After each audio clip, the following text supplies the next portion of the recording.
Hello everyone, good morning, good afternoon, good night to anybody who needs it. Another SWI today, and if you guys aren't familiar, this is a still worth it video. We look at a lot of different technology, not just phones, iPads, MacBooks, sometimes laptops. I haven't done a laptop yet, but MacBook, laptop, same thing. But we're going to be looking at one of the phones that I think really revolutionized Samsung, and I have to say this about every phone. I know it's like universal in a lot of ways, but that specific phone is a Samsung Galaxy S8 Plus. And this phone, when it came out, I didn't really have like a background story to it. It didn't really come out too long ago. It came out in 2017, March of 2017 at that. So it's a little bit over 2 years old. It's closer to 3 years old at this point. But this phone, as well as the Samsung Galaxy S8, which I've already done a SWI on, you can look back on the channel if you want to watch that. But those two phones, in my opinion, have held up so well for these last couple years. And this phone, even though, we have phones that are completely almost bezel-less, like the OnePlus 7 Pro, 7T Pro at that, Galaxy S10 with the hole punch display. Before those ones, we still had a phone that kind of pushed this, no home button, push the bezels as far as they can go, kind of display in size, and the Galaxy S8 Plus, in my opinion, kind of pushed that narrative. This phone came out before the iPhone 10, before the 7 Pro, came out before all those phones, and even though there were phones before this that had almost bezel-less on the sides and everything, this one kind of popularized it and kind of pushed manufacturers to quickly do it faster, in my opinion. Now, it could be wrong, but that is my opinion. So the Galaxy S8 Plus will always have a special place in my heart, no doubt. Now, looking on the outside of this phone, you can see a 6.2-inch Super AMOLED display on the front. This one actually has a screen-to-body ratio of 84%, which is actually really, really high. And that screen is 1440p with 529 pixels per inch. What does that all mean? It pretty much means that this display is still a very good panel. It's still super sharp. I love this panel a lot. It's held up very, very well. When I'm looking at it, and even when I'm comparing it to my Galaxy S10, there's some advantages, there's some disadvantages, but ultimately, I don't think there's a humongous difference between the panels. I'm sure the S10's is better, but the Galaxy S8 Plus, in my opinion, is still a very awesome display. The really only issue with it is that with the Galaxy S8 Pluses, most probably you're going to buy them used, and if you do it at that rate, most probably, depending on how the person used it before, there might be some screen burn-in, which really does kind of bother me. My specific unit does have screen burn-in, which is kind of, it doesn't really bother me too much because I'm not using it as a main phone, but if I was using it as a main phone, I would probably be bothered by it, in my opinion. We do have USB Type-C on this phone, the first Samsung flagship to bring USB Type-C, at least in the Galaxy S series, as well as a headphone jack. So you have those two things on this phone, which is awesome. On the back, you can see a single camera, glass back though. This phone still feels extremely premium, but you do have that fingerprint sensor on the top right corner by the camera. I don't know why they put it there. They could have put it in like 30 different places, but they put it probably in the worst location. They eventually changed it with the S9 and then eventually put it in the screen on the S10, but this phone has it right there, which I don't know. They could have done so many other things with it. I don't know why they put it there, and it's such an awkward reach too. That's probably one of my biggest disadvantages and one of the biggest cons of picking up this phone. But ultimately, that's kind of it on the outside. It's still a very premium feeling phone. Another huge advantage for the S8 Plus is that it does have a micro SD card slot, which is awesome. I love seeing that type of thing on these type of phones. The other thing, this one does have IP68 dust and water resistance, so if you get some water on it, you'll be perfectly fine. So don't even worry about it. Dip this phone in water and be set. But don't sue me because I'm not telling you to do that. Now that kind of covers up that aspect of it. Now moving on to the software side. So this thing did start with Android Nougat. We were able to upgrade it to Android Pie with One UI, which is awesome. And I like One UI 1.0 a lot. It's much better than TouchWiz. It's pretty clean. They softened it up a little bit in my opinion. There's still a lot of things they can fix here and there, but ultimately I think it's a pretty decent OS so far. It still doesn't even compare to this like stock Android or even Oxygen OS. But One UI isn't that bad, but I'm pretty sure the Samsung Galaxy S8 and S8 Plus are not going to be getting One UI 2.0. I know it sucks. I don't have any say in this. I hope it does get the next version of Android, but I'm pretty sure it's only going to stop at Android Pie because, with the S11 coming out and all these other phones, we haven't really even seen Samsung mention if they're going to increase their software update lifecycle of their phones.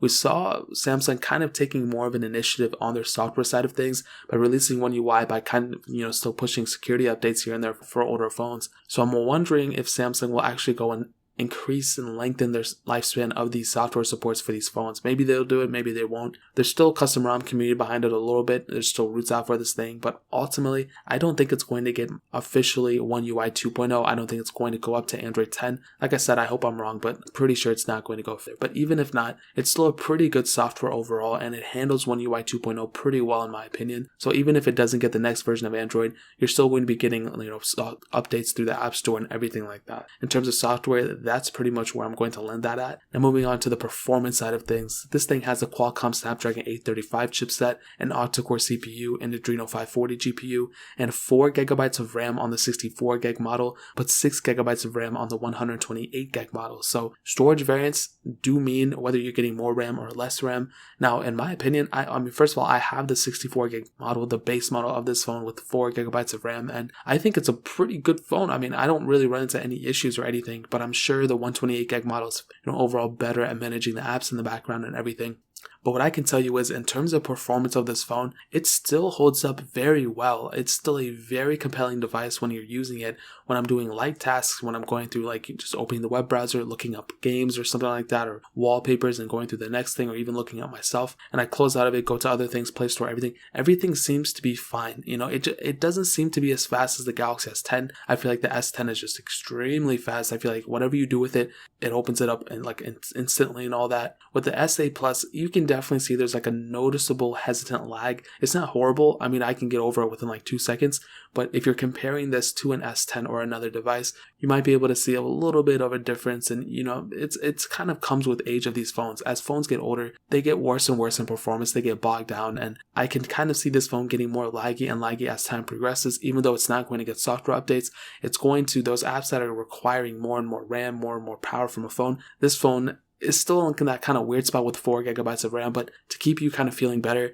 the Google Pixel 4 and the 4 XL that came out, those also have 4 gigabytes of RAM. So 4 gigs isn't horrible. You're going to be fine. But I can tell you, in the overall performance, it's not bad. I think it's kind of on the above average side of things. Even in terms of like the intensive gaming, it's still very good. Real Racing 3, very good game. It runs this perfectly fine, and I love seeing that on these phones. I just compared the S7 Edge yesterday, or just reviewed it again, and that phone I was surprised by the performance. It really wasn't that good in my opinion. But going up one generation further with the S8 and S8 Plus, more specifically the S8 Plus, this phone still feels like a very usable phone. So without a doubt, I'll definitely tell you, performance side of things, this phone still holds up in my opinion very, very well. Now moving on to the camera side of things, this thing has a single 12 megapixel camera on the back. It is a wide angle lens. You do have optical image stabilization, which is nice. Some little video resolutions, 4K at 30 frames, 1080p at 60 frames, 720p at 240. And what does this all mean? It means that the S8 Plus, in my opinion, is still a very good camera. Really, it's, you can do anything with it.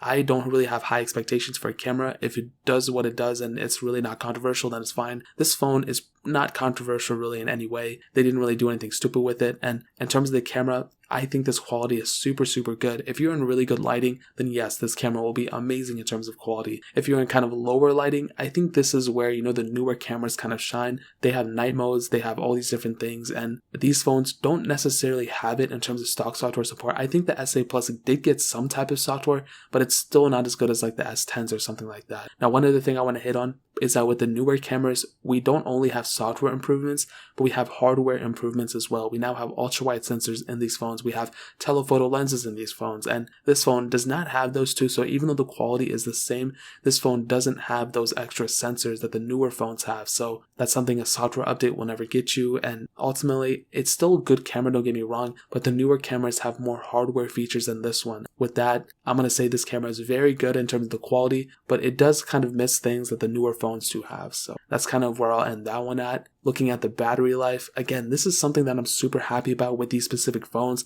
They put a 3500 mAh battery in the S8 Plus, and I like that. I think that's super cool. You have wireless charging. However, I will say, like I've stated with the screen, depending on how much the person used this phone before, that will really determine the size and health of this battery. Not the physical size, but the remaining battery health. Most probably, it might not be at that 100%. It might be at like 90% or even less. For some reason, for Samsung phones that I've owned, they've always had horrible times, managing their battery health. iPhones, whenever I get them, they're usually over 95% most of the time when I buy them even used. This phone and many other Samsung phones I've owned, they're always below 90%, which is so weird. It makes no sense to me. But with that being said, the S8 Plus, if it was at that full 100%, I think it'd be pretty decent. I think it would be probably above average again, but nothing too crazy. Nothing like an iPhone 11 or even like a S10 Plus or something like that, or a Note 10 Plus or whatever. I think this one held its own for sure. But because of that big screen, because of that power, because of just even the software, it's not the newest phone. It doesn't have the most optimized chipset. So battery life, I think, is above average, and you won't be complaining about it, but you won't be bragging about it either. I think that's the best way I can explain. Now, some highlights of this phone, like I said, the screen. I love the screen a lot. I love Super AMOLED displays.